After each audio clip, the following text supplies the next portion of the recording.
Barnyard Language. We are Caite and Arlene, an Iowa sheep farmer and an Ontario dairy farmer with 6 kids, 2 husbands, and a whole lot of chaos between us. So kick off your boots, reheat your coffee, and join us for some Barnyard Language, honest talk about running farms and raising families. In case your kids haven't already learned all the swears from being in the barn, it might be a good idea to put on some headphones or turn down the volume. While many of our guests are professionals, they aren't your professionals. If you need personalized advice, consult your people. Hello, everybody. Welcome to another episode of Barnyard Language. Caite and Arlene again. Just like chatting, trying to figure out what happened in the past week, how another week has passed. And we're back here updating you guys about what's going on. So, Caite, how are things in Iowa these days?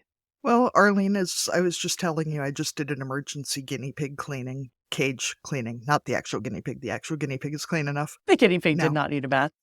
We have a second guinea pig coming on Thursday, a baby brother for this one. Because apparently, I guess like in Europe, maybe it's illegal to keep a solitary guinea pig because they're considered to be such social creatures. So I'm hoping that perhaps having a better example of how social a guinea pig could be will help this one. Or maybe to actually allow people to touch it or interact with it. Well, and also guinea pigs are supposed to be like obsessed with fresh produce, and this one will eat dried apricots, and that's it.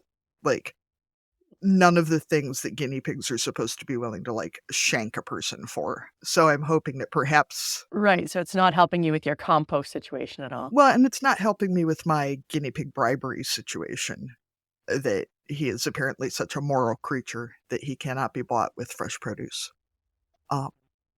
So we're getting a second guinea pig from a guinea pig rescue, which is apparently a thing. And it's very exciting. So other than that, the guys bought a new baler on Saturday and brought it home. New or new to you?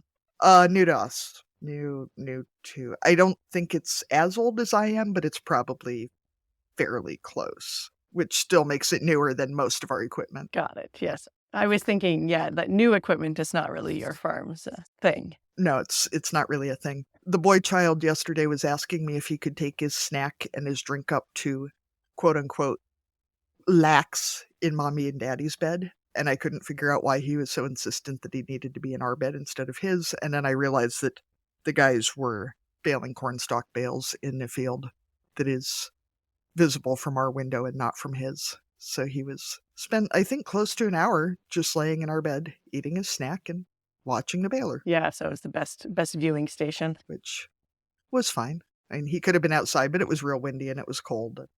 He seems happy. Other than that, not a whole hell of a lot. Just doing a thing. It's closing in on American Thanksgiving, which comes earlier every year, I think, or winter comes sooner or something. I don't know. Same old. What's going on in the mighty north there, Arlene? Well, we all survived the Roe Winter Fair week.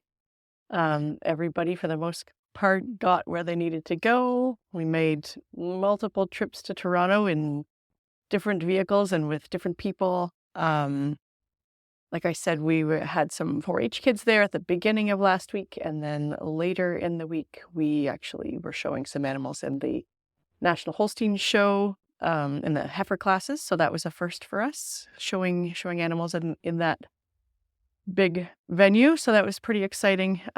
We were not last. So that was kind of the main goal for the first time, is to not be the very last. So there were some huge classes. I think the one had like 50 heifers in it. So not being last even in that class was an accomplishment. Everyone seemed, Well, that's a great goal too, because I mean, of how many probably million dairy heifers there are in Canada, being not last in that many is still ahead of how many other million dairy heifers. There you go. Yeah, we were there and other people weren't. So, it's like the Olympics. Like, being 5th in the Olympics is still better than all but 4 of the other athletes in the world. Yeah, that's right. So it was exciting to be there. We were tied in with some other farms from Eastern Ontario who we're friends with. So that was really nice to get to hang out with other people and be around the barns and all the excitement of that.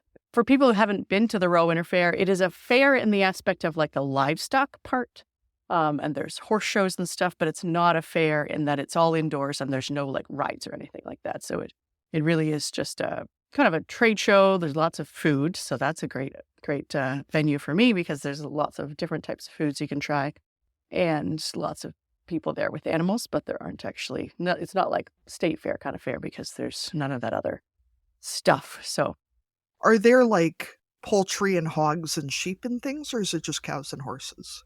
yeah, there's all that stuff too. Not as much poultry as there used to be. But I think more because of the avian flu stuff. But yeah, there's a pig show, there's big beef show, sheep, goats, milking goats, all different kinds of horses, and yeah, and then the dairy animals. So not quite as many classes as at say Expo. We don't have as many brown Swiss or some of the other breeds as you do in the States. But yeah, there's a red and white Holstein show, Jersey show, and a small Ayrshire show is what's left on the dairy side. So that was our week, and so far no one is sick.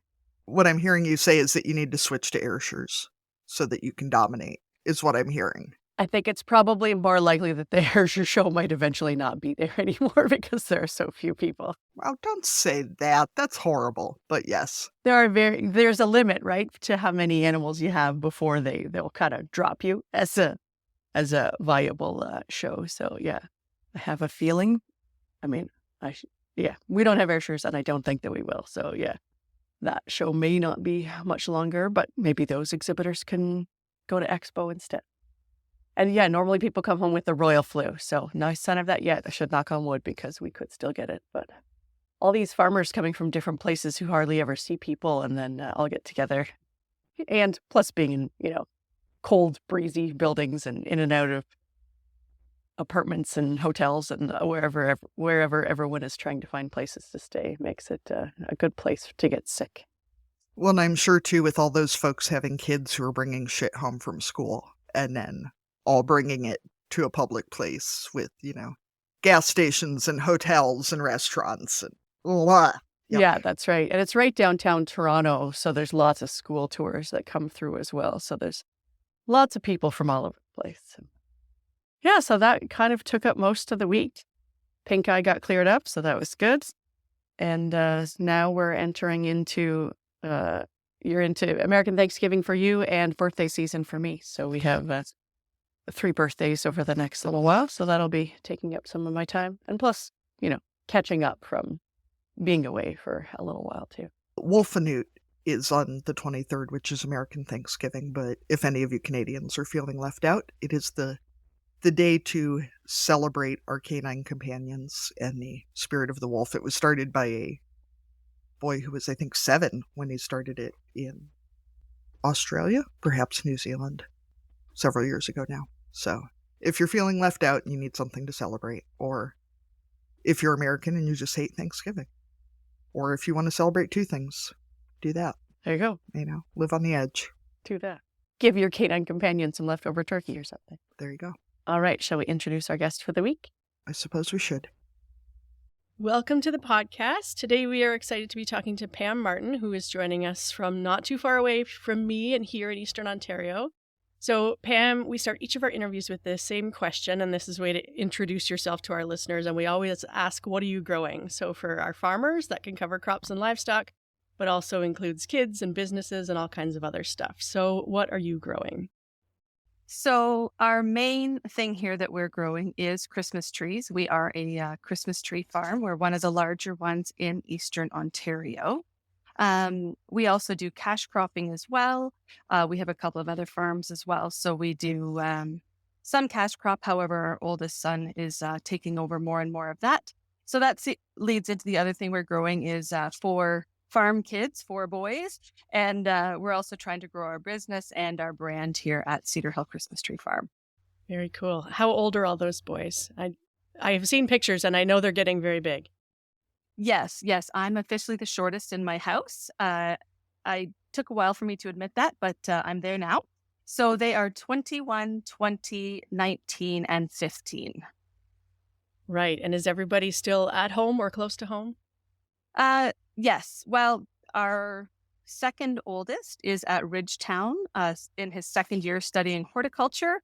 He seems to have an interest here at the farm and is down there for a few reasons: to get off the farm, have a few years of fun, meet some people, and hopefully learn a few things along the way as well.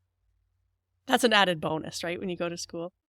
Yeah. If you can learn some things, that's good. Yes. Yeah. I think, Pam, it's really good for farm kids to have at least one boss that they're not related to as well. Just, some experience with humans outside their family. That's something we pretty much insist with our kids, is they all work off the farm, not necessarily full time, not necessarily career wise, but to work for other people. Our three oldest have all started or dabbled in running their own businesses, whether it's farming related, non-farming related, tree arborist, those types of things. So that's something that we're really passionate about, is you have to step outside the farm. You have to see what else is out there, because if you want to come back to the farm, that's a decision you have to make after you've been outside of the world a bit. So did you grow up in ag, or what's your background? So my background is I grew up 2 blocks from where I live now. My parents own Fulton Sugar Bush, which is also up here in Cedar Hill. So I was raised in a very similar industry that I'm in now, which is agritourism. So of course, with the maple side, you've got the production side, but you also have the business side. Back when I was a kid, it was a pancake house restaurant, a thriving spring destination. I don't think I appreciated what I was learning when I was a kid. I don't think I realized how much I was retaining and learning about business, about marketing, things like that. I was a math and science girl. So after high school, I went to the University of Guelph, where I took a Bachelor of Science in Agriculture. And in reading week of 4th year, I got married and moved up to a dairy farm. I swore I would never, ever marry a dairy farmer. Same here. Yeah. Didn't work out at all as I had planned. And lo and behold, I got married, moved on to a dairy farm in Midwestern Ontario near Listowel. We were there. We got married in 99. In 2015, we started humming and hawing a bit about, is this what we want to do for the rest of our lives? And it was a really difficult decision, because it was Grant's home farm, my husband's home farm. But we started just feeling like, is there something else out there?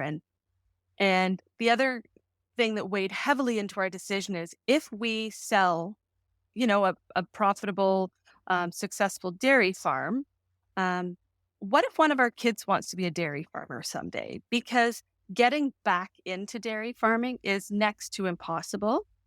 Anybody with knowledge of the quota system, whether dairy, eggs, feather, whatever, knows just how hard that can be.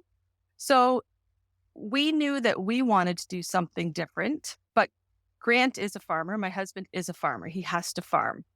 So it took a while to find the right fit for us. And just kind of at that time, we realized that this farm had come for sale. It's not a farm that was in our family. It's just the neighbor's farm. I've known it all my life. And we started talking with them, and it took a lot of discussion, sleepless nights, talking it over, because not only were we selling Grant's home dairy farm, we would also be moving our kids, who at the time were grade 10, grade 8, grade 7, and grade 3, moving them 6 hours away from all their friends, from everyone they knew. And that, although now they're really happy they moved, there was a bit of resistance at the time, to uproot. And I mean, they knew some people here. We had lots of family here. This is where I'm from. I was moving back to my stomping grounds, but it's still a hard thing for a 15-year-old boy to process. So it was a huge decision. Once the decision was made, selling the dairy farm was equally a huge undertaking. There's a limited market. It's made somewhat more difficult by DFO keeping back 10% of your quota. It makes it harder for the new farmer to make a go of it when, of course, right off the docket, you're down 10% of your quota. So we did, it ended up that I moved here August 30th of 2016 with the boys, because at that point we had taken ownership of the Christmas tree farm, but we didn't have the dairy farm sold yet. So Grant stayed back on the dairy farm near Ethel, and he was, it almost just about killed him because he lost me and all the boys as labor. So not only were we separated as a family, but the dairy farm chores don't get less because there's fewer of us there. And you're going into fall and harvest and all, yeah. Exact harvest and everything. And in the meantime, I had moved here. I'm trying to get 4 boys situated into new schools. I'm trying to start this new business, get this retail shop ready and merchandised and get everything done. So that fall was pretty intense. We ended up, the dairy farm sale closed November 1st of 2016. Grant moved here November 4th of 2016, and the Christmas tree farm opened that season November 12th. So he had lived here 8 days before we were open for 7 days a week for the season. So it's one of those moments in life that you live through it, and then you look back later and you think, how in heaven's name did we ever live through that time? Yeah. How did we manage that? Yeah. How did we manage? And getting the kids settled, our oldest wasn't thrilled with being here, but thankfully he's a really athletic kid, got put onto the Almont High School football team, excelled in that, and then he was away to the races. So I was going to ask about some of the early challenges when it came to that transition, and obviously that time was probably the most challenging. But what were some of the other things that you're going into a completely different industry than you were ever in before. What other challenges came up in those first weeks and months that you had to kind of work through? Some of the biggest challenges were just that huge learning curve, because in a way, Christmas trees are just another crop, but they're a very different crop from, beans, corn, whatever. If you need more corn next year, you plant a couple more acres and you've got more corn. We have an 8-year growing cycle. So one of the first issues we ran into was just understanding our supply, figuring out how that was going to work, just getting my staffing in place, because all of a sudden, hey, here's your new boss. You've never met her. Congratulations. Hope it all works out for the best. So it actually went really smoothly. A lot of that is due to the family support we have here, because my mom and my brother and sister live just up the road. Like I say, they have lived, grown, been raised at Fulton's. So they are completely familiar with marketing, business, customer relations. Mom was a great asset in helping me locate, who can I get printing done? Where do I get brochures made in Almont? So having those resources was absolutely huge. I think the biggest struggle was just getting through the exhaustion, because we arrived exhausted. And the 7-day a week was a grind. So I have to say that first Christmas Day of 2016, I don't even know how long we slept. It was just such a relief that we'd lived through it. We all were alive. The season went really well. And finally, we had a day off. It was a pretty awesome feeling. Yeah, because as much as dairy farming is 7 days a week, you're now 7 days a week and having to face the public all the time.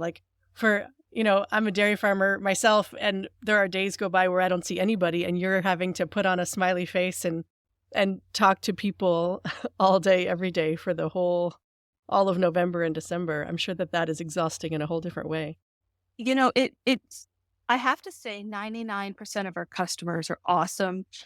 It's just an absolute joy. This is a happy place. It's magical. It's Christmas. Our staff is absolutely phenomenal.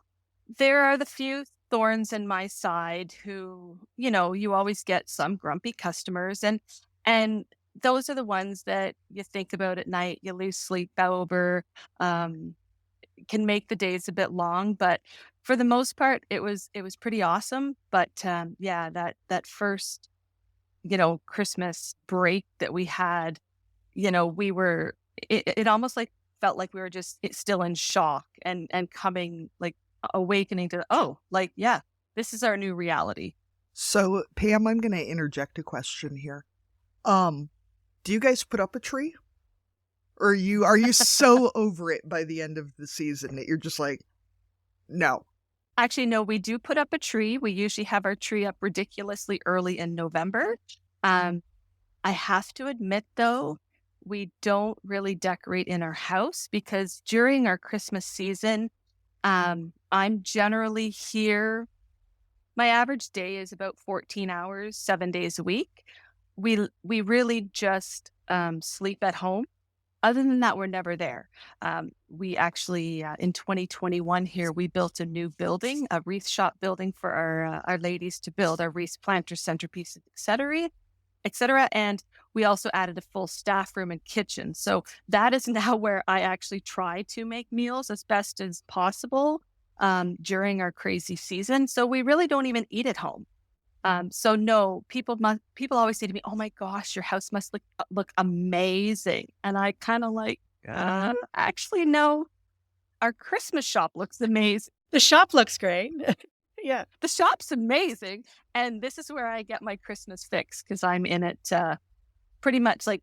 We started setting the shop up. My niece got married here this year. We don't do weddings, by the way. That was just the family deal.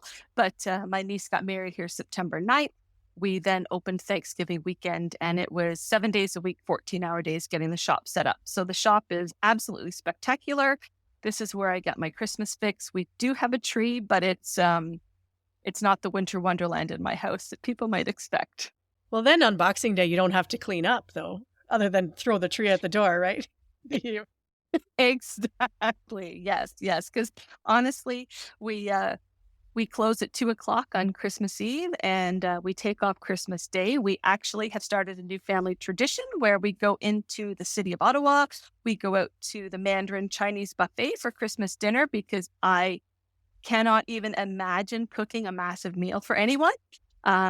And then we take that day off and we're back into the city on Boxing Day doing shopping, getting ready for our next season. So people always ask me when I start thinking about Christmas.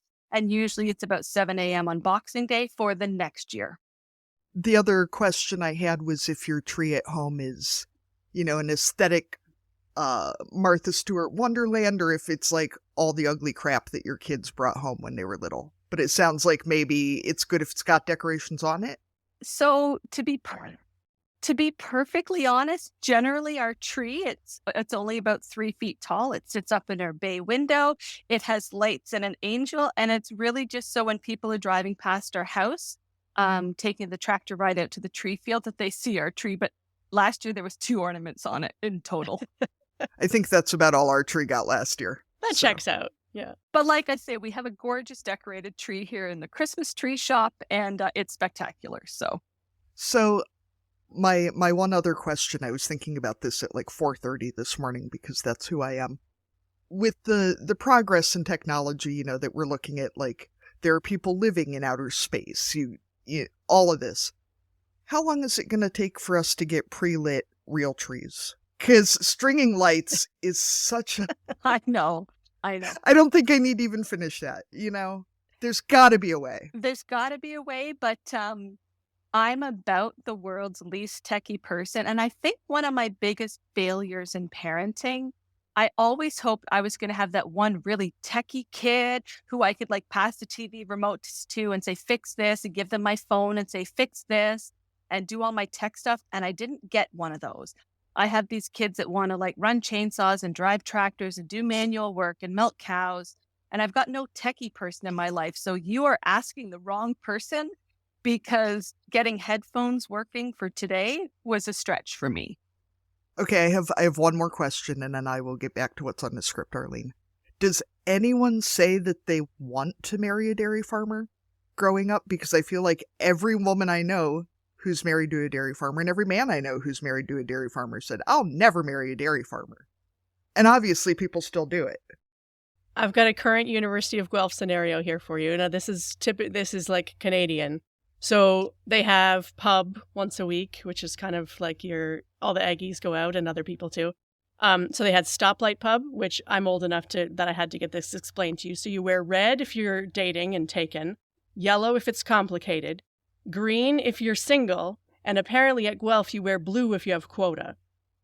So that would lead me to believe that there are some people who do want to marry people with quota. So now quota could be chickens here in Canada, but quota also probably means that you're a dairy farmer. So there must be people out there. Now, the question is that blue may also be a warning for other people to stay away from the quota. Yeah, either stay away, or maybe that's what, either way, it's a sign. Absolutely. Okay, well now we can get back to what's actually on our page. And the next question's mine anyway, isn't it? So, I hate even saying this, especially since you already told us that you are also crop farmers. What do you do the rest of the year? And how early do you go out and pick out your tree? So, what do we do the rest of the year?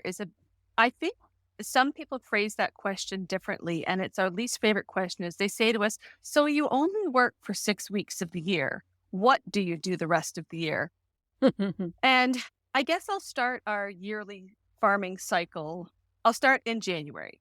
In January, I have a hot date with my slippers. I live in my slippers in my home office. I don't need to be dressed up for work. I don't need to be talking to customers, but I have an avalanche of paperwork on my desk that has been sorely neglected. Usually all of November and December, I pay the bills, and that's all that gets done. The employees get paid, the bills get paid, everything else gets neglected. So month of January, February, it's all my accounting bills. We'd spend so much time analyzing our previous season, forecasting, projecting our sales, making charts and graphs, trying to guess how many trees we're going to sell the next year, figuring out how many trees. Well, we order our seedlings in at least a year in advance, but we figure out what fields we're going to plant them in, what fields got cleaned out, all those things. I also start ordering our merchandise for our Christmas shop in January. January and February, I spend hours online with one staff member. We have 2 laptops open with 8 or 10 shopping carts at a time on the go, figuring out what ornaments and Santas and gnomes and all the different things that we sell, what we're bringing in. We always work at sourcing more and more local vendors to support our local community as well. So January to April, we call paperwork season.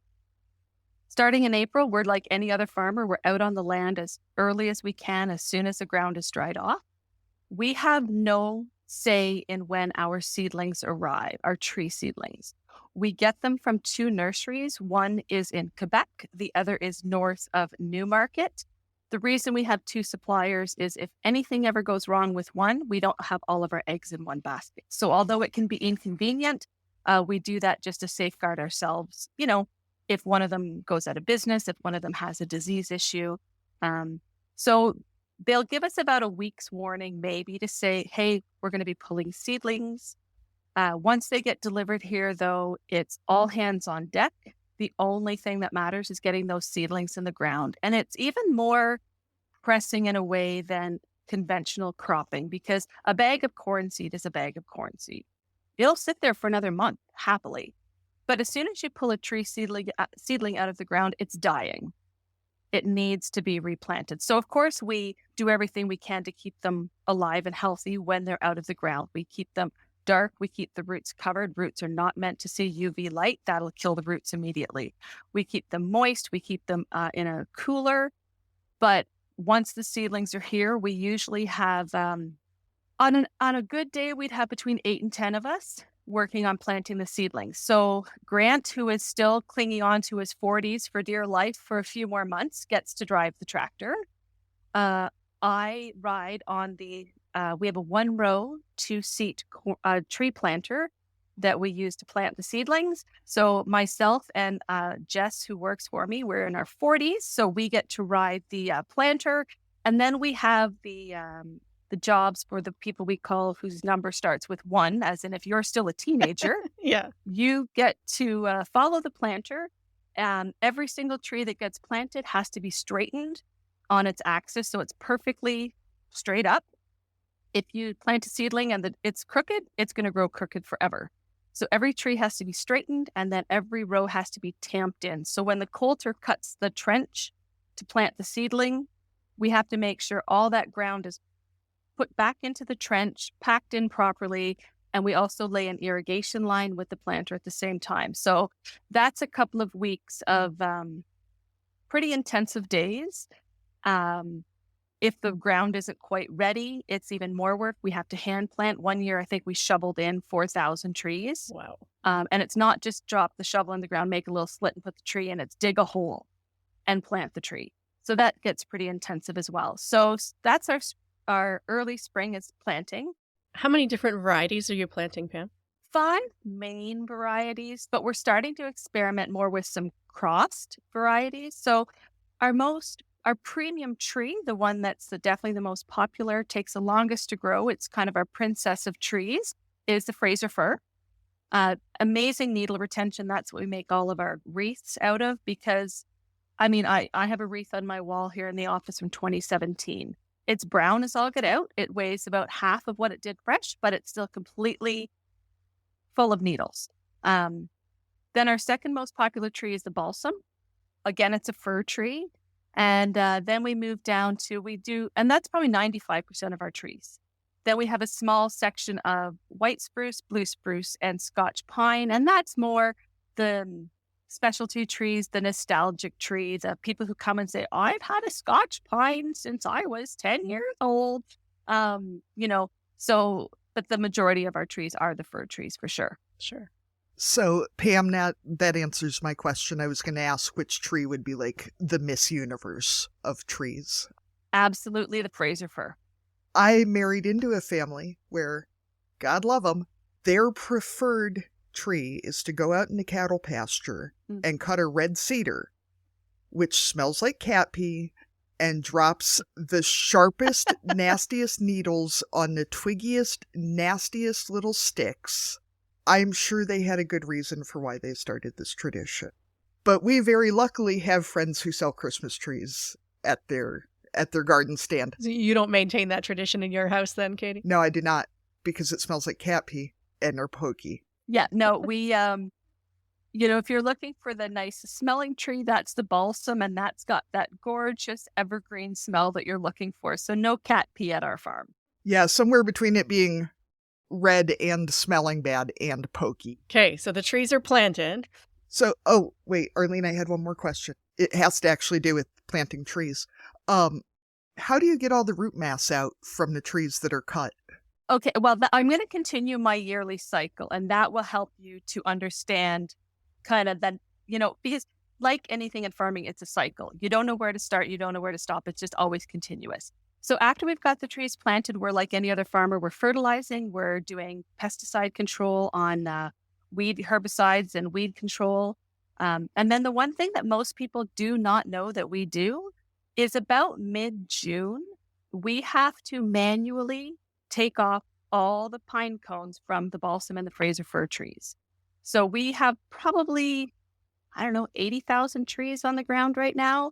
Most of those are balsam and Fraser. We have to go around and pick every single cone off of every tree. Some trees will have 700 cones on them. So it's a huge job. It takes weeks to get that done. By about, usually around that time when the ground is good and dry, maybe before planting, maybe after planting, everything depends on Mother Nature. We have a 24-inch wide stump grinder that goes on the back of our biggest tractor, and it goes in creeper gear. And it basically is like a massive rototiller, and it just eats those tree stumps up. So when there's rows where all the trees have been harvested, we just grind it all up. And by the time that row is completed, you could plant carrot seeds in there. It's so fine. So that's how we get rid of our previous tree stumps. Then starting in about mid-July, we start shearing and pruning the trees. So that's shaping them. We do it. We had our second son, Neil, is our lead tree guy. So that was his job this year. And he had two teenage girls helping him, Brooklyn Zebarth being one of them. We like to have our country folk helping with that because it's a relentless job. You're out in 35-degree heat. There's wasps. You're in full sun all day, waving basically like a weed trimmer up and down. So they do the side of the trees and then they go back over the trees with hand pruners to do the top of the trees. So that takes us a good 5 to 6 weeks to get all that done.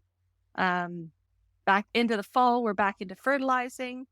We do some foliar fertilizing. We do some broadcast fertilizing. We use some herbicides again for weed control in between the trees. Today, Grant is out putting price tags on every single tree that's for sale this year. So again, a big job. Lots of different tree farms approach that idea differently. We've decided to price every tree individually because then there's no discrepancy. People will come here and think, I want a 6-foot tree. They always leave with an 8-foot tree because everyone overestimates the size of the tree that they need. So some farms price based on the height of the tree after you've cut it. We stick a price tag on there so you know what that tree is going to cost before you get it into the yard and think, oh no, I just have a 6-foot tree and you're actually holding an 8-foot tree. So that's a fall job, and then we move into the retail season. Yeah. So you don't really, other than Christmas Day, basically, you don't have a day off. No, I mean, I'm joking. I have to say that Christmas tree farming is way more flexible. In the winter season, in the summers, we try not. In the winter season, we might take a full weekend off. In the summer, we at least try to take Sundays off. So yeah, compared to dairy farming, it's just as much work, but it's more seasonal and it doesn't have that undercurrent of chores 365 days of the year that dairy farming had. Of all the trees that get planted, what percentage do you think actually make it to be a tree that someone cuts down? Because I'm sure there's, your typical, you said about 8 years, or the Fraser firs are a little bit longer than that? Like kind of like how long from planting to what actually gets into someone's house? So when we get the seedlings, they're already 4 years old. Okay. Then they're here at our farm we say a foot a year. So if you're harvesting a 6-foot tree, it's been here for 6 years. If you're harvesting a 12-foot tree, it's probably been here for 12 years, average. Our survivability of trees has increased dramatically since we started doing irrigation. When we first took the farm over, we weren't doing irrigation, and we had a really bad issue with death loss. I mean, like anything else, it needs water or it won't live. So we now have 2 irrigation pumps. We have permanent headers in the fields. We lay drip tape, between or along the rows of all the trees. And so I'm guessing now our aim is to have a minimum of 90% survival rate to become a market, and not necessarily a marketable tree. Some of our trees are more princessy than others. There's always the ugly duckling out there. We also have issues with deer damage. Deer love to eat Christmas trees, especially that new growth in the spring. It's like deer crack. Yeah, when there's nothing else growing on the ground yet, right? Yes, and so they just nibble. So we actually we utilize any of our ugly duckling trees to make our wreaths, planters, and centerpieces. So they don't go to waste. They will still get harvested unless the tree is yellow or discolored. Then it's a garbage tree.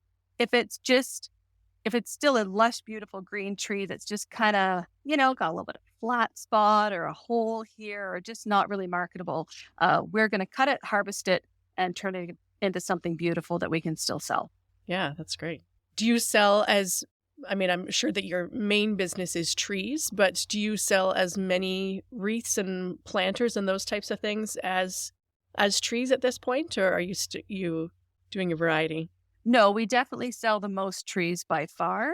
Our wreath business has continued to expand, as I was saying, in 2020. And in 2020, we were still making our wreaths in our main Christmas building in a little kind of corner.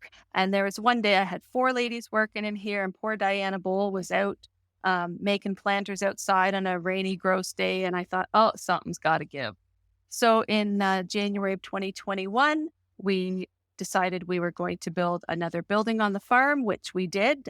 It was completed, I think, by about July or August of that year.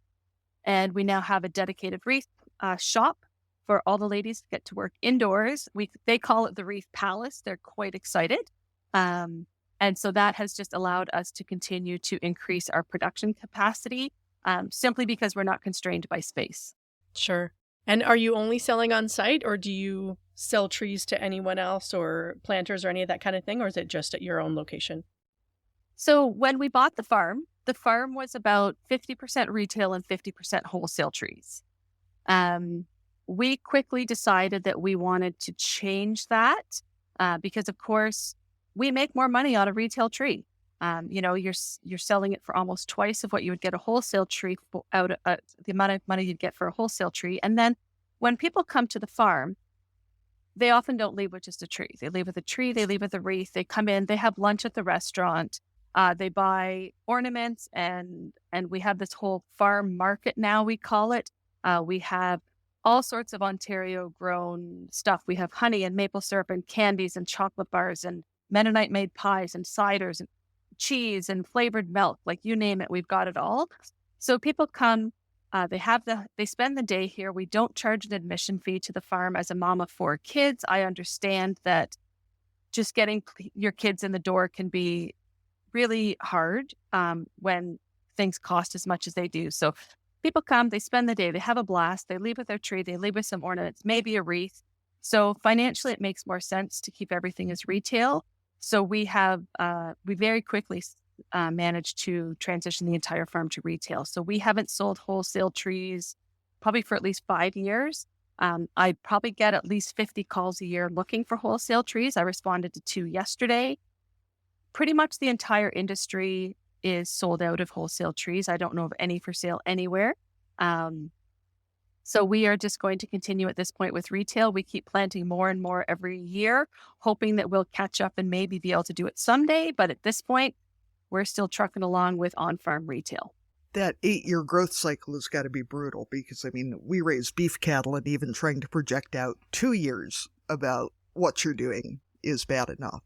And that's, I'm not sure if it's an art or a science or what it is, but we just, we do. I mean, Grant and I both are very mathematically based people. So we have charts and diagrams and pie charts and bar charts and all sorts of things trying to project as best as we can.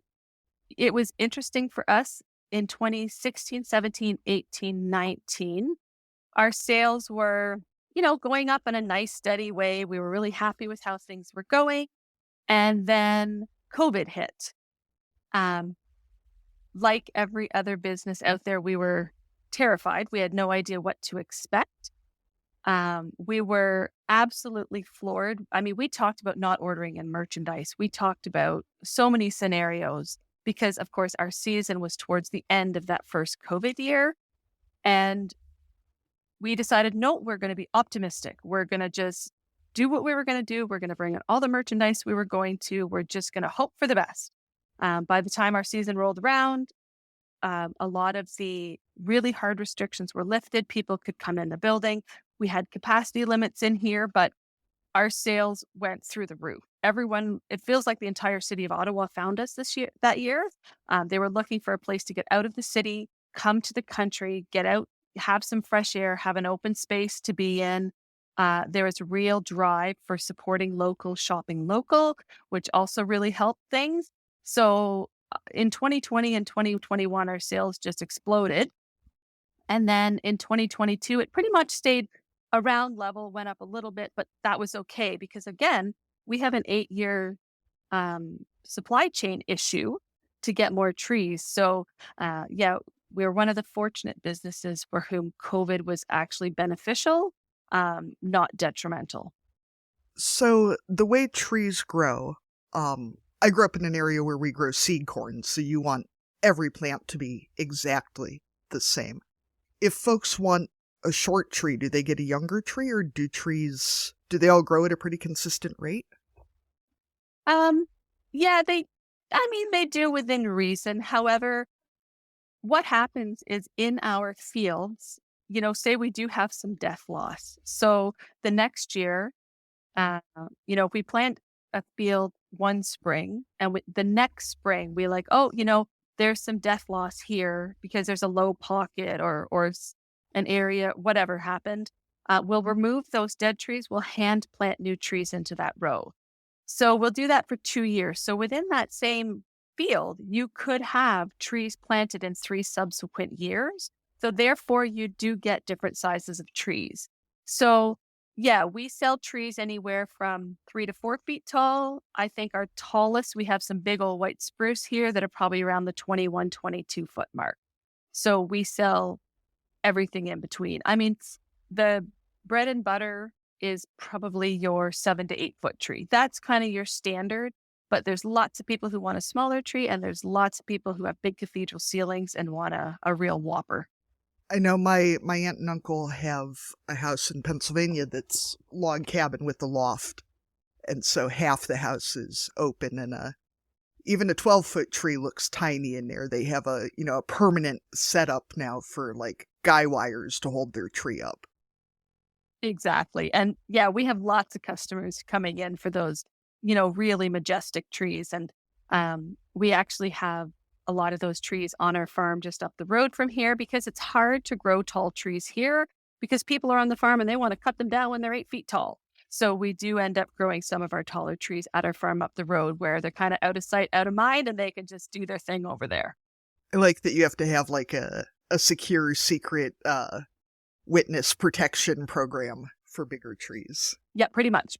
Because, as much as we can try to cordon off an area and say, please don't cut these trees, there are the nice people who ask if they can cut, and then there are those who just dive under the rope and down it goes. So we, it's better for us just to have our secret stash of big trees.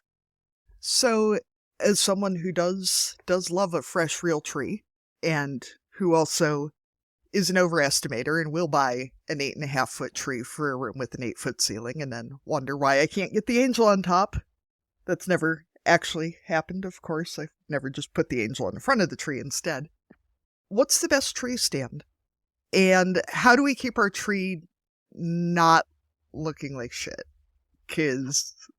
Well, no, it's all good. So we actually sell Christmas tree stands here. When we first started selling them, they were Canadian made out east. The company has since been bought out by an American company, so we do have to bring them up from the States now. We're really happy with them. They hold a ton of water. There's 3 different sizes. So, there's the stand for your average size tree. There's a stand for your 11 to 12 footer. And then there's a stand for the 15, 16 foot tree. The biggest secret to keeping your tree looking good is actually the same as fresh flowers. If you have roses or carnations at your house and you let them go dry or you bring them home from the store, the first thing you do is you cut the bottom and you put them in water so those vessels at the bottom of the tree are open again, or the flower or the tree are open. So the most important thing you can do when you take your tree home, put a fresh cut on the bottom of the tree, get it into water right away, and never, ever, even once let it go dry. If it goes dry once, that waxy seal, that gummy seal will form on the bottom of the tree and it will no longer take up water. And that's when you're going to experience needle loss. So some people will come in saying, well, my tree all of a sudden dropped all its needles and they'll want a new tree. And we're 95% sure it's because of something they've done to the tree. But, there's no way for us to know that for sure. But generally speaking, if your tree's having needle loss issues, you've probably let it go dry at least once. I think we've just narrowed down what keeps going wrong with our trees. Yikes. Oh. Huh. Well then. And they suck up a lot of water too. They do. That's the problem, right? And that reservoir is, depending on your tree stand, doesn't hold that much. And the trees actually take up the most water in the first few days. Like you got to be watering them at least twice a day in the first few days. They generally slow down to a more consistent rate after that. But that's when it's really imperative to be under the tree at least twice a day, checking to make sure that you're good for water. How much water are we talking about? I mean, it's hard to see how much is in the stand when you're like, I don't know if it's just me laying on your stomach with like a watering can in one hand and your kids are going, what are you doing? And the cat's under there. And at least the cat's under and not up the tree. That's been known to happen too. Well, Yeah. yeah. So, Yeah. I mean, the amount of water that it's going to take up is going to depend on so many things, like how big is the tree, what was the temperature when you cut it. Um, just there's so many variables, but a bigger tree can easily, take up a couple of liters of water in one day. So, depending on the amount of water that your stand holds, that's why you really need to be down there checking regularly. So the first few days, that's where we need to focus. And then the rest of the season, you're good to go. Well, yeah, sort of. Yes, yeah, but keep on top of it. But that's a good reminder. Yeah, if you don't let it dry out in those first few days, then you're off to a good start. The other thing we do is when a customer buys a tree here, they're given a little business card type thing, which has all the care instructions on the back. So we don't leave anything to chance. We also have instructions on our website on how to care for your tree. So if you're a rookie or if you're a veteran real tree person who's experiencing some problems and you may need a refresher, it is all available on our website. Those are good reminders. So you said earlier, you were talking about all the people that end up working for you every year. And a lot of them, like you said, have ages that start with 1. What are some of the ways you found that work really well to hire and retain teenagers as employees? Because, I mean, people like to talk about kids these days, and yet we know that there are lots of teenagers out there. And as farmers and people who are running businesses, we end up needing to hire some of these people. So what are some of your tips for working with teens? And is it any different when they're your own kids versus somebody else's? So we are in, I feel, a really unique situation here. We have so many people apply to work. I can't take them all. I don't have work for all these people. I'm sitting on a stack of resumes for teenagers, for adults, all the time. I don't know why. I don't understand how in such a seasonal business, because we don't have work year round for people.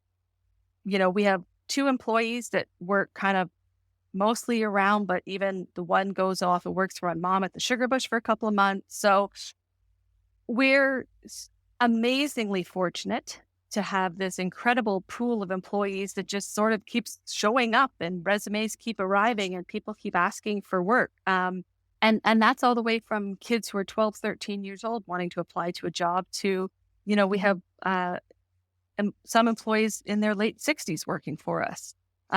So I think we're in a sweet spot because our kids are of that age that their friends want to work for us. That's an amazing tool to recruit staff. Like I say, it's hard work. It's physical work. But we try to do things like every summer we have a staff party. So one year we took them to Wonderland for the day and bought them fast passes. One year we took them axe throwing. This past summer, we took them ziplining over the Ottawa River. So we try to do fun things as a summer staff party. And then we have another staff party in January. We have a big meal here with everyone. We bring a caterer in. We do some completely silly games. I mean, it's absolutely hilarious. So much fun.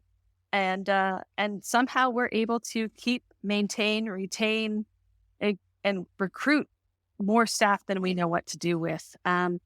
Is it difficult with your own kids? In some ways, yes. We have higher expectations for our own children than we do for outside labor. We expect our own children, to know things like how to drive tractors, how to put air in a tire, how to run a chainsaw. Their knowledge, what they've learned from us, they just seem to have a higher skill set than friends of their own age who maybe didn't grow up with those same opportunities. But, we've had employees that we've literally taught to drive the farm trucks, like put the key in the ignition. This is how you turn the key. Now you have to put your foot on the brake before you put it and drive. Literally teaching kids to drive from the ground up. We have all sorts of abilities, skills, personalities, but, it's an amazing group of people. We have a ton of fun. And like I say, we're amazingly fortunate. Well, that means that you're doing something right too, right? If there are people who come back and who want to work for you, then that says something about you guys as managers and owners too. So that's a compliment to you too. Thank you. Thank you. which I think you should take on, because that's a good problem to have. Yes, it is. I'm wondering, too, if it's the same in trees as it is in livestock, that I'd rather have somebody I train because I know that they're going to do it the way I want it done, and that I'm not going to hear any argument about, well, this is how we've, you know. I'm not paying to hear about how somebody else did it. I'm paying you to do it the way I asked you to do it. Yeah, I don't know if we've ever had any staff really show up with tree experience, to be perfectly honest with you. When our second son, Neil, who's in Ridgetown, last winter, his first year at school, he actually got a part-time job on a Christmas tree farm down in that area, because why not? And it was a very different experience for him. They were of that mindset. They didn't care what he knew or what he thought. It was my way or the highway. And he came home and all he said to me is, Mom, I've just learned everything that we should never do. So it was a great experience for him. He now understands why we obsess, plan, strategize customer flow on our busy days, and how to speed things up and how to make things most efficient and how to reduce the number of steps that customers takes, we take, everything. Because he was like, yeah, Mom, like when you buy a tree there, you go here and then you walk over here and then you have to walk all the way back over there and then you have to go over here and then you got to go over. He said, it's just crazy. He said, I could have fixed it, but they wouldn't listen to me. So that's one of those moments where it's great to send your kid off to work somewhere else, because they maybe learn to appreciate you as a parent, you as an employer, and you as a business person in a different way. Well, I hope I didn't sound like a total hard ass. Most of my issue with people is when they come in, and I've had people say things like, well, they're just animals. Like, well, they're not your animals, though. There are animals, and we don't roll with they're just animals kind of situation. They're very important to us. Don't worry. My husband has a herd of pet beef cattle. He went 5 years without cows, and then he caved. And I think this is midlife crisis round 2 that he has cows. So he was even telling me last night that his favorite part of the day is going over to visit the cows. Thanks, honey. What a compliment. I'm like, I am really number 2 to a bunch of beef girls. But anyways, What a compliment. so yeah, I know the feeling. They all have names. They're all special to him. So we have cows that are not just animals. Well, I agree about that. Yeah, they're special. So what have you tried on the farm that hasn't worked out? What hasn't worked out? Grant is a perpetual chronic serial experimenter. I'm not sure which is the right word to use there, but he loves to try new things. He is forever trying different planting techniques, different field prep techniques, different soil amendments, different herbicide programs, different tree species, and some have been absolute epic failures. No offense, but some just don't work and some are awesome. And that is how you learn. We've also tried different products in the shop. Some have been awesome, others maybe a bit of a miss.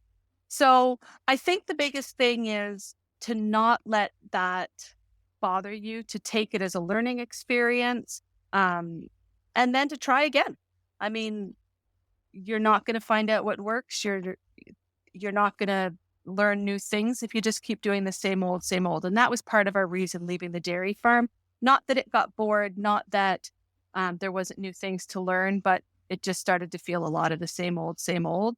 And here we get to change things up a lot more. Well, it seems like with dairy cattle, and correct me if I'm wrong on this, Arlene, they're not real pro-change, dairy cows. No. I mean, I know a lot of herds where even to get through the time change twice a year, it takes, a week to get them reset on by an hour. So I don't feel like they're real interested in experimentation. Not so much. No, they don't like you to mess with their routine. I was going to say my oldest son milks cows for a neighbor, and he is at the farm at 4:40 every morning, and he is at the farm at 4:40 every night. He milks 7 days a week. He might miss 3 or 4 chorings in an entire year. And that is the son who thrives on routine and has since he was little. So the dairy farming lifestyle fits him perfectly. because he and the cows both love their routine. Yeah, that's right. We'll just keep doing the same thing every day and we'll all be fine with it. Yeah.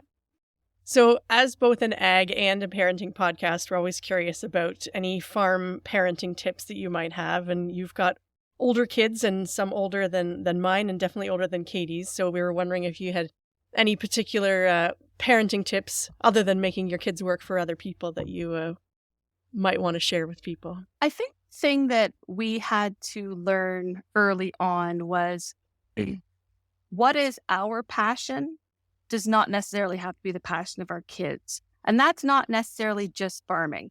That's sports. That's so many things in life. And, we see this potential in our kids of, oh, you'd be great at this, but you want to do that.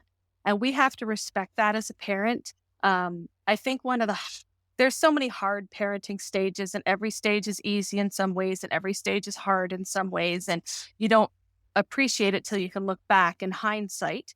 But I think one of the most difficult things is just letting that child be who they are.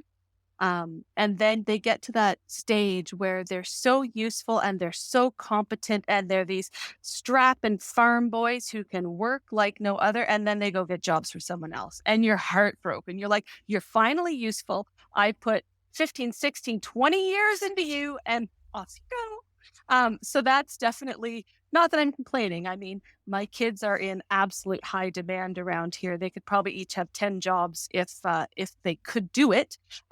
Everyone seems to want them because they're very skilled for their age. They're very strong, hardworking kids.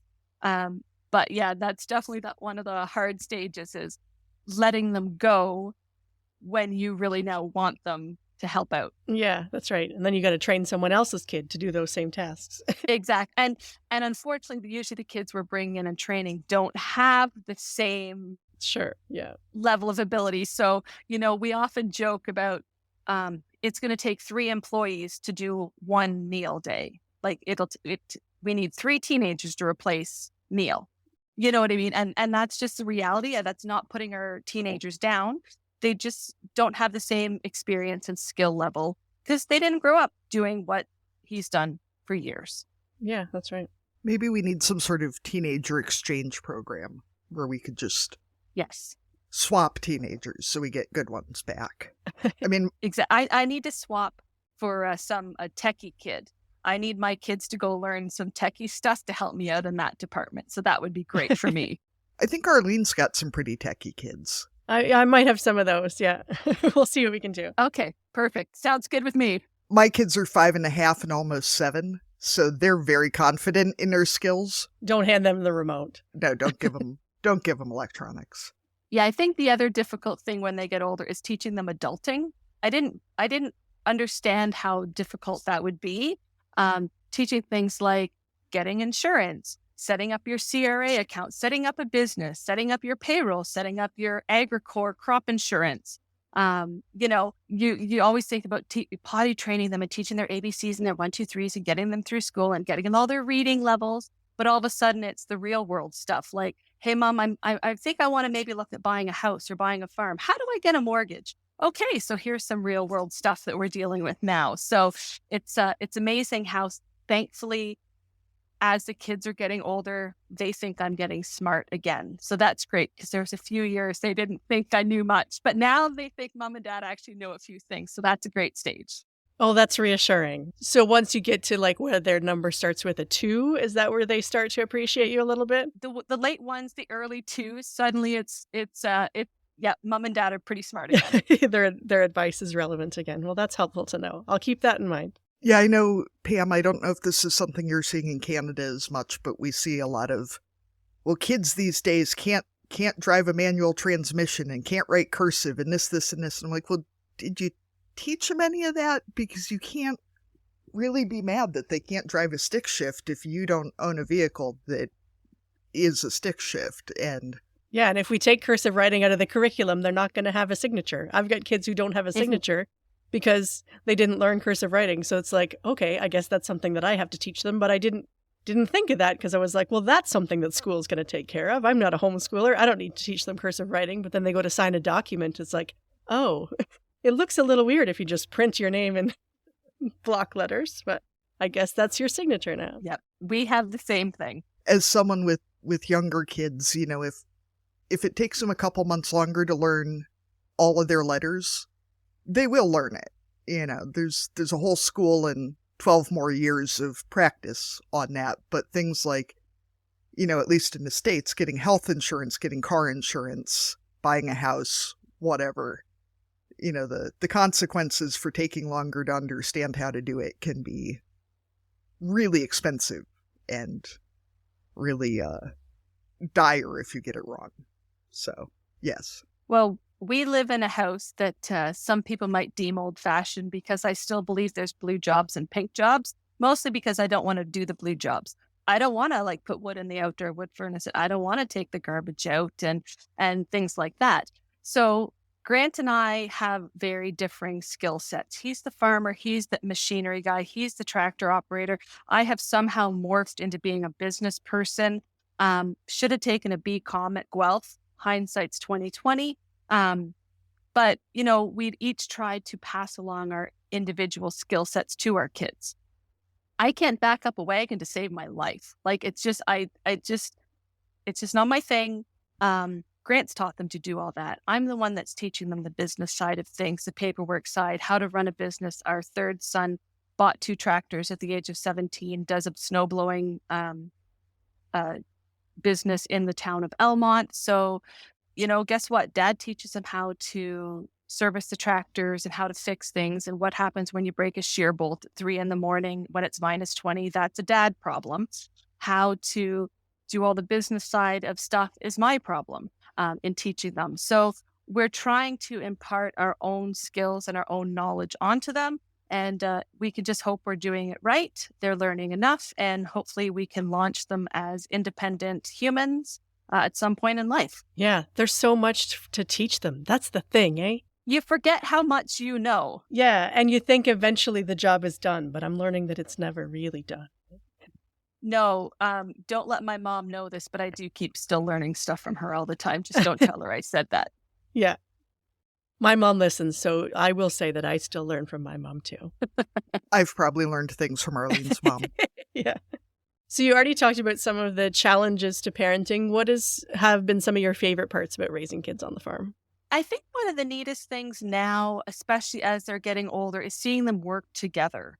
I was saying my oldest does a lot of the cash cropping. He's renting land from us. He rents land from my brother. He rents land from my uncle. And seeing him say, hey, I need help with this. Can you come help me? And it's the brother he's asking.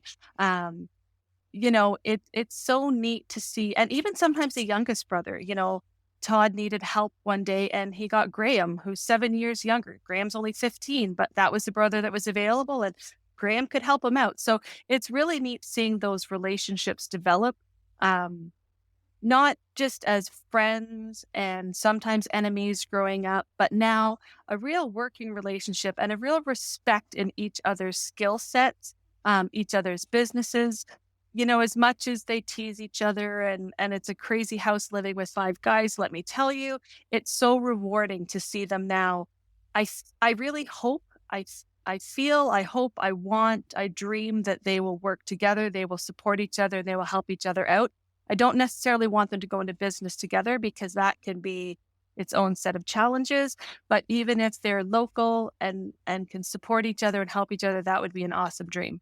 I guess the goal is, that especially those of us who have more than one kid, that they grow up and end up liking each other in the end, right?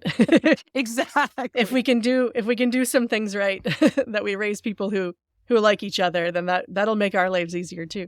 I often think back of all the scraps and the injuries and the so-and-so hit me over the head moments. And I think, man, I hope this is all going to work out in the end. So that leads in well to what have some of your biggest parenting challenges been? And also, what's the trick for getting pine sap off everything? There's an interesting 2-part question. Yes. Well, it seemed like it fit here. So parenting challenges. I think one of my biggest parenting challenges was I've never been so amazed at how my kids, it's all the same recipe. I call it the same recipe. Same mom, same dad, same house, same upbringing for the most part. How they've turned out so incredibly different. I mean, they look similar, but they look different. Their personalities in some ways, I mean, I have, like I was saying, my oldest is Mr. Regimented, schedule, routine driven, dairy farmer kid. And then I have others that are completely the opposite. I have ones that are risk takers. I have ones that are not risk takers. So I think that one of my biggest parenting challenges is I don't even have a gender difference. I have all boys. So, some people who have a boy and a girl, like, oh, well, it's because their gender is different. Well, that's great. I have all boys. Um, and they're so incredibly different. So the challenge is how to parent each child based on their personality and their needs at the moment. And going back to when I was potty training, people are like, oh, by the fourth, man, you must be a pro at potty training boys. Oh, heck no. They're all so different. It was like I was doing it for the first time every time. And it's like that way with everything in parenting. You think you got it figured out with the first one, and number two, nope, breaks the mold. Number three breaks the mold. Number four, there's no mold left. Yeah, that won't work with me. Yeah. With the first, I was like, you can't watch any bad TV and you're not going to drink any pop and you're just going to live on, And then by the fourth, I'm like, well, you're 7 years old. You fried your own eggs. Good job. Because otherwise you weren't getting fed today, kid. And you've given up caring, or maybe that's just me. Yes, exactly. So it is amazing how your parenting changes. There's so many changes, and it's all about, for me, it's all been about, parenting each child the way they needed to be parented. And in that moment, I've had kids who were incredibly strong-willed, stubborn, difficult little people to the point that I didn't know how I was ever going to get them through.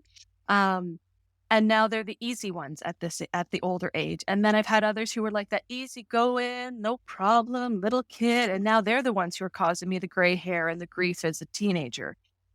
So it's not even just about the kid. It's about the kid in that moment. And tree sap, just take hand sanitizer. Any type of alcohol-based product will get tree sap off anything. We actually scrub our floor at the end of the season with like isopropyl rubbing alcohol. Problem solved. Is there anything that can't be removed with some form of rubbing alcohol?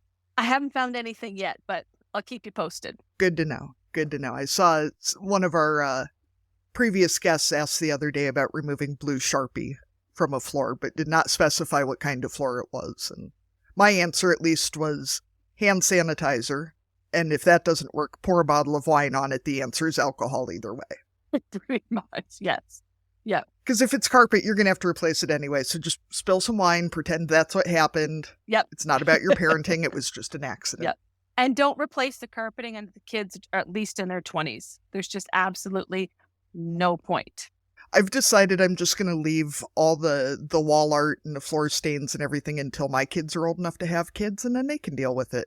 So when we sold the dairy farm house, the people who purchased the farm, we went in the next summer and she invited me into the house and said, hey, would you like to see what I've done to the house? And I said, sure. She's like, are you going to be upset that I've changed things? I said, oh man, no, like it's your house. I live there. I had it how I wanted it. This is your home. I have my home. This is your home. I said, the only thing is I really hope you were able to fix up the living room. And she said, yeah, like what happened in there? And I just said, yeah, I said, the toy bin was in that corner. So they just threw them from across the room. She's like, oh, that explains it then. So yeah, I know what you mean. Yeah, I found out the hard way that our house is, I knew our house was 118 years old, but flat paint over plaster, you can't remove those marks. And I'm not going to paint until I know they're not just going to do something else. And I figured that's going to be about the time that we're ready to move out and let them take over. So I'm just not going to worry about it. All right. So we ask all of our guests, if you were going to dominate a category at the county fair, what would it be? And categories can be real or made up to ensure that you win. Well, I think what I would win is maybe not a category at the county fair, but I've always felt like I could get the title of Queen of Carpooling. When my children were young, and we were on the dairy farm, I had 4 very athletic young boys. The 3 oldest were under 3 years old. So they were in baseball and they were in soccer and they were in martial arts and this and that and the other. And Grant was always in the bar until 8 or 9 o'clock at night. So for me to allow them to participate because I always said I was not going to be on a dairy farm and tell my kids, oh, sorry, yeah, you can't play soccer because, we're busy. I wasn't going to stop them from opportunities that they wanted to pursue. So I could have kids playing soccer in Brussels, Bayfield, London, and Goderich all in the same night, get them there with all different vehicles. Like, honestly, I just needed those air traffic controller batons. So I think that was my superpower when the kids were younger, was just the queen of carpooling. Nice. That deserves a crown for sure, because that is a skill. And now is it just like managing which vehicles are where? Because a lot of them can drive themselves. Thankfully, we don't have that problem because they all buy their own vehicles as soon as they have their G2. So it's more trying to convince them that I'm still their mom and they need to tell me where they're going. Right. Yeah.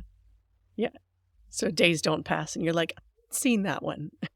Does he still live here? Yeah. So we'll go ahead and move into our cussing and discussing segment. Listeners know you can send in your cussing and discussing entries on the SpeakPipe or at our email. Check the show notes for both of those. Caite, what are you cussing and discussing this week? Arlene, I would like to cuss and discuss backgrounds in photos because it is so frustrating, now that we live in this social media era and you're like, look at this super cute new calf. I'm going to take a picture of this. Oh, everybody's going to love this. And then you go to take a picture and you realize that there is nowhere that you can photograph this calf that is not showing cow shit or a fence that needs fixed. And that's reality, but it's not real Instagram friendly. Nobody wants to Instagram a pile of But cow we're shit. supposed to be authentic. Yeah, but not like authentic, like aesthetic authentic. Okay. Well, I mean, Canva does have that remove background thingy now. If you want to, you could take a picture of your calf and just put it like in a field of clover or something. Oh, that's a great idea. No one will notice that it's like late October in Iowa or that weird, like those weird backgrounds that we used to have the option for school pictures with like the lasers behind us, like the 90s. Oh, I'm going to do one with like the calf with the, where it's like the cat with like the two cat heads superimposed behind it, like those old like glamour shots photos. Yeah. Oh, looking up in the corner. Yes. But yeah, I mean, just trying to get photos of your kids that don't have something in the background or your kids just taking all their clothes off and you're trying to take a picture where it's not obvious that your kid's naked. Because Pam, one of my kids is a naked baby Yeah. for life. And just the minute you turn your back, she's naked. So it's, fine, less laundry. But it does make it hard to publicize things. Capture the memories. Pam, what do you have to cuss and discuss this week? So cuss and discuss, maybe I'll just call it my biggest pet peeve in life right now. I think the thing that's driving me the most crazy is the whole issue we have in our gift shop right now. I at the end of every day, I'm stewing and there's smoke coming out of my ears. And it's the issue of parents are parenting different than they used to. Parents will come in and say, oh, honey, don't touch. Just look with your eyes. Oh, no, honey, just don't touch. And the next thing you know, the kid's arm deep in a display case of glass stuff. And I think, yeah, it's important to teach your kids to look with their eyes and not to touch, but don't do it here. Because when your kid is going to break something, and they're going to break something, because they're literally like the proverbial bull moose in a china shop. They might be little, but those things pack a punch. You're not going to want to pay for what your kid broke. So you know what? If your kid is misbehaving, don't bring them in. If you can't control them, pick them up, hold their hands or something like that. Breaking something that you don't own is not how you teach your kids a lesson in life. If you break it, own up to it. Show them how to be the responsible person. We're living in this age of entitled people right now, and we see it more and more every day. And it's really frustrating as a parent, as a business owner, because, we're trying to teach our kids to do the right thing. So we need everyone else to pony up and do the right thing too. So that's my current rant and pet peeve is, yeah, it's a lesson. Don't be teaching it here if you're not going to live up to the consequences. Yeah. So do you have people who just like break stuff and walk out? Oh, we have people who break stuff and walk out. Some will say to them, oh, my kid broke this. No. And I'm like, okay, well, you need to pay for it. They're like, well, no, I don't. Yeah. So here's what it costs. Yeah. Or our bigger pet peeve are the number of people who just hide it. Oh. Like we'll go around at the end of the day and find all sorts of broken stuff.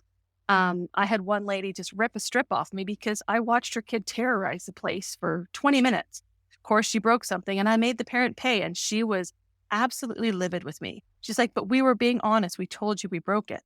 Yeah. And I said to her, well, do you go to work every day? And do you expect to get paid to go to work? Well, yeah, I go to work and I get paid to work. I said, well, this is how I get paid. I sell stuff. So this is my job, and this is how I support a family of 6. So, so that's my biggest pet peeve, my rant. And every day I am cussing and discussing with Grant at the end of the day. You won't believe what I'm today. That would be incredibly frustrating. It really is. Well, and as the parent of littles who, because of the pandemic and living out in the country and that, they're basically feral. Like, I'm the first one to admit that. But we go places like the farm store where they really can't break anything to practice not breaking stuff. Like, your shop sounds amazing. There's no way in hell my kids could go in there without it being a very, very expensive shit show. Or we can look through the window and play outside. Yeah. So you just work up to that. Well, we were the parents that when our kids misbehaved in church, which, I mean, there was years we wondered, why are we going to church? Because one of us inevitably sat in a vehicle with a kid strapped in a car seat, absolutely wailing because they were misbehaving. But I don't see that anymore. I don't see one parent dragging the bad kid out and dealing with the temper tantrum. It's always just keep the kid happy and let them have what they want. And I worry. I worry about, this level of entitlement and how it's going to progress and where it's going to end, and is it going to ever correct? What makes me really sad is it seems like it gets blamed on the kids a lot. And kids have grown-ups for a reason. There's a reason that kids don't just show up randomly. They have parents for reasons. Yeah, they didn't get there by themselves. Exactly. You're out in the country. They didn't show up at your shop solo. I mean, there are a few neighbor kids who do just randomly show up, and that's okay. But they know you can give them a job. I actually warn everyone on our road. You're either getting hired, your kids are getting hired. That's just the way it's going to be. You live on the road. Yeah. This is life. You're close. If there's a snowstorm, I know you can still get here. My kid can plow a path right to your house. So, Arlene, what do you have to cuss and discuss today? So I'm going to go with the Christmas theme, cussing and discussing. And mine is that I intentionally wait to decorate until after my kids' birthdays, which is a choice because I have 2 December birthday kids. So I wait and don't put out the Christmas decorations until after the birthdays are done. But I have so much nice Christmas stuff that then I only get to enjoy it for a few weeks. So I really should change that tradition. But then at the same time, it's so much work to put it out. And then I really don't like putting it away either. But then you go to a store like Pam's and you're like, oh, but that's so cute. And that's so cute. And it would make my house look so nice. And you always want more Christmas stuff, or I always do anyway. And then when I'm pulling it out and putting it back into bins, I end up regretting it. So I don't know what the solution is because it is pretty once it's there. It's just the whole process. I should just go hang out in the store and then I don't have to decorate my house, right, Pam? So, Arlene, if you're bored and you're looking for something to do in all your spare time, you can just get a job here like everyone else. Hey, she's giving you a job, Arlene. Yeah, between milking. Exactly. And parenting and kid pickups and drop-offs and all that stuff. I mean, you'll have time to slide out. I'll go make some wreaths for sure. Yeah. So thank you, Pam, so much for joining us today. I know you've got a tour of seniors coming out to chat with you soon, so we should let you go. But if people want to check out your website, see what you have at the store, or if they're in Eastern Ontario and want to come get a tree, where should they find you online? We can be found online at www.cedarhillchristmastreefarm.com. And like I say, we are the self-proclaimed biggest Christmas shop and farm market in Eastern Ontario. So even if you don't want a tree, come check us out because there is literally something for everyone here in this store. Absolutely. And you can go and get lunch and buy some beautiful Christmas stuff. Just don't break it till you get it home. Yes, please. Thank you so much. It was great to chat with you. Thanks, Arlene. Thanks, Caite. Thanks again, Pam. Thank you for joining us on Barnyard Language. If you enjoy this show, we encourage you to support us by becoming a patron. Go to www.patreon.com/barnyardlanguage to make a small monthly donation to help cover the costs of making this show. Please rate and review the podcast and follow the show so you never miss an episode. You can find us on Facebook, Instagram, and TikTok as Barnyard Language, and on Twitter we are Barnyard Pod. If you want to connect with other farming families, you can join our private Barnyard Language Facebook group. We are always in search of guests for the podcast. If you or someone you know would like to chat with us, please get in touch. We are a proud member of the Positively Farming Media Podcast Network.